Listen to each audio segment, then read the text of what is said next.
நம்ம தளபதி விஜய் அவர்களோட ஜனநாயகன் படத்தில் ரிலீஸ் ஆகாத ஒரு சாங் இப்போ ரிலீஸ் ஆயிருக்கு அப்படி தான் சொல்லியாங்கண்ணா.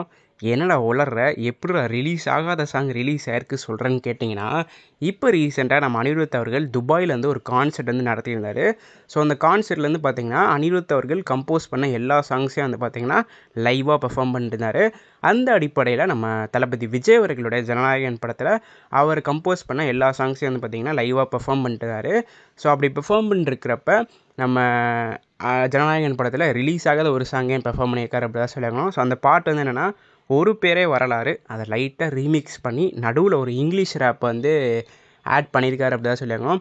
ஆக்சுவலி இந்த பாட்டை ஹனுமன் கைன் பாடினார் அப்படின்னு சோஷியல் மீடியாலலாம் நிறையா வைரலாக போயிட்டுருக்கு. ஆக்சுவலி இந்த பாட்டை பார்த்திங்கன்னா நம்ம ஹனுமன் கைன் பாடல, ஆமோஜி பாலாஜி. ஸோ எனக்கு அவருடைய பேரோட கரெக்டான ப்ரொனன்சியேஷன் தெரில. ஸோ நான் பாலாஜின்னு கூப்பிட்டுக்கிறேன். ஸோ அவர் தான் இந்த பாட்டை அந்த ரேப் பாடியிருக்காரு.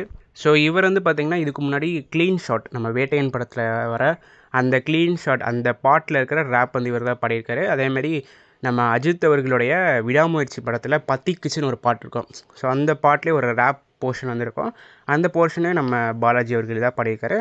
ஸோ அந்த அடிப்படையில் நம்ம தளபதி விஜய் அவர்களுடைய ஒரு பேரே வரலாறு அதை லைட்டாக ரீமிக்ஸ் பண்ணி அந்த ரீமிக்ஸ் பண்ண அந்த காப்பியில் பார்த்திங்கன்னா நடுவில் ஒரு ரேப் பாடியிருக்காங்க. ஸோ அந்த ரேப் பார்த்திங்கன்னா இவர் தான் பெர்ஃபார்ம் பண்ணியிருக்காரு.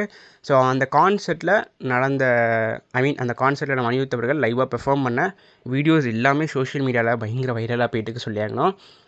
இப்படி தான் ராவணம் அவனவும் ஆச்சு. ஆடியோ லான்ச்சில் அவர் பெர்ஃபார்ம் பண்ணார். பெர்ஃபார்ம் பண்ணி ஒரு 5 to 6 days கழிச்சு ப்ரொடக்ஷன் டீம் பார்த்திங்கன்னா அஃபீஷியலாக ரிலீஸ் பண்ணாங்க.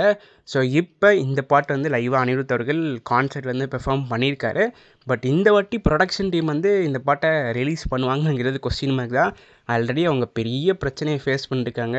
500 கோடி ஒரு மிகப்பெரிய பட்ஜெட்டில் எடுக்கப்பட்ட ஒரு படம். அந்த படத்துக்கு சென்சார் சர்டிஃபிகேட் கொடுக்காம ப்ரொடக்ஷன் டீம் அலைய விட்டுட்டுருக்காங்க அப்படி தான் சொல்லியாகணும்.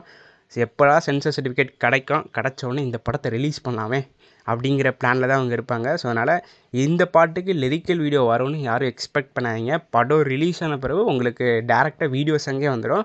அப்படி இல்லைனா படம் ரிலீஸ் ஆனோடனே தேட்டரில் போய் லைவாக இந்த பாட்டை எக்ஸ்பீரியன்ஸ் பண்ணிடலாம் அப்படி தான் சொல்லியாகணும். ஸோ இந்த வீடியோ நான் இதோட முடிச்சுக்கிறேன். அடுத்த வீடியோவில் சந்திக்கும் வரை நான் உங்கள் NK. நன்றி, வணக்கம்.